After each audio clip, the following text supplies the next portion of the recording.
course, we know it will be a difficult game. We are playing against São Paulo, no? So we are not playing against a small club.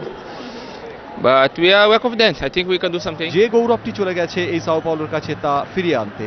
মোহনবাগানের খেলোয়াড় তালিকা: গোলে সংগ্রাম মুখার্জি, দীপক মণ্ডল, মেহরাজউদ্দিন ওয়াদু, সঞ্জীব মারিয়া, দুলাল বিশ্বাস, মানস Das, Lalkamal Bhowmik, Fabio, Anit Ghosh, জোস Ramirez ব্যারেতো এবং বাইচুং ভুটিয়া। অনিত দীর্ঘদিন বাদে আবার মোহনবাগানের জার্সি গায়ে দিয়ে খেলছেন।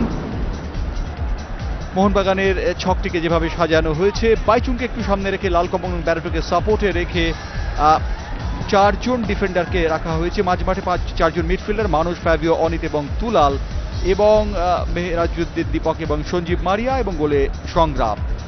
বাইচুংকে সামনে রাখা হয়েছে আপ ফ্রন্টে, যদি তিনি গোল পান, কারণ গোল পেলে হয়তোবা যে 9টি গোল ভারতীয় ফুটবলকে হজম করতে হয়েছে সাও পাওলোর কাছে তার খানিকটা সম্মানের ঝলকানি আবার ফিরে আসবে। দেখা যাক আজকে বাইচুং ব্যারেটো জুটি কি করতে পারে ব্রাজিলিয়ানদের বিরুদ্ধে।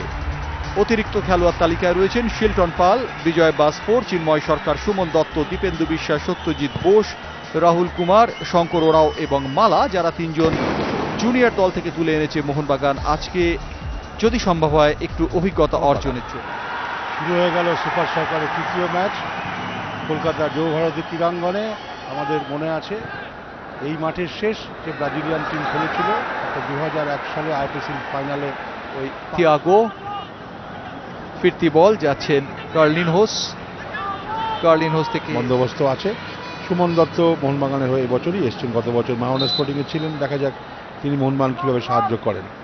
গোলকিক মোহনবাগানের সংগ্রাম। বাঙালি আরেকবার প্রমাণ করলো তারা ফুটবল প্রেমিক, মানে সাম্বার ঝলকে গোল নয়। ফ্যাবিও গোলি ভুল বল, আবার 7 নম্বর জার্সিধারী ওখানে রয়েছে। রেফারি একটু সতর্ক করে দিলেন বাইচুংকে হলুদ কার্ড দেখিয়ে। এই ম্যাচের প্রথম হলুদ কার্ড দেখলেন বাইচুং ভুটিয়া, এবং তারপর সম্ভব সৃষ্টি হয়েছিল। স্টপেজ টাইম 2 মিনিট দিয়েছেন রেফারি, অর্থাৎ আরো 2 মিনিট খেলা সুযোগ থাকবে, এবং আমরা দেখতে পাবো যে মোহনবাগান সাও পাওলো 1, মোহনবাগান 0। আমরা একটু আগে রিপ্লেতে দেখছিলাম জয়ন্তদা, মোহনবাগান গোলটা খাবার পরে ব্যারেটো নেমে এসেছিলেন ডিফেন্স করার জন্য, কিরকম উষ্মা প্রকাশ করলেন, বকাঝকা করছিলেন সতীর্থদের। ব্যারেটো তো অনেকটাই মোহনবাগান ফুটবলারদের কাছে প্রায় ফাদার ফিগার হয়ে গেছেন।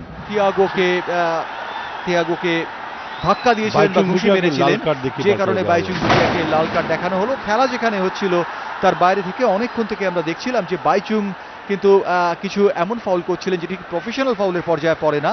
তিনি যে ফাউল করছিলেন সেই ফাউলগুলো অনেক ক্ষেত্রে আমরা দেখছিলাম সাও পাওলো ফুটবলারদের পায়ে ওখান থেকে এলবার খেলাটাকে একটু স্লো করার চেষ্টা করছেন। 1 গোলে এগিয়ে গেছে সাও পাওলো, তাদের কোনো তাড়া নেই। মোহনবাগান গোলে 2টি অ্যাটেম্প করেছে এবং সাও পাওলো 8টি অ্যাটেম্প করেছে এ পর্যন্ত যা হয়েছে। তাতে দেখা যাচ্ছে যে সাও পাওলোর আক্রমণের সংখ্যা অনেক বেশি। শট অন টার্গেট মোহনবাগান এখনো পর্যন্ত একটিও করতে পারেনি, সাও পাওলো 2টি করেছে।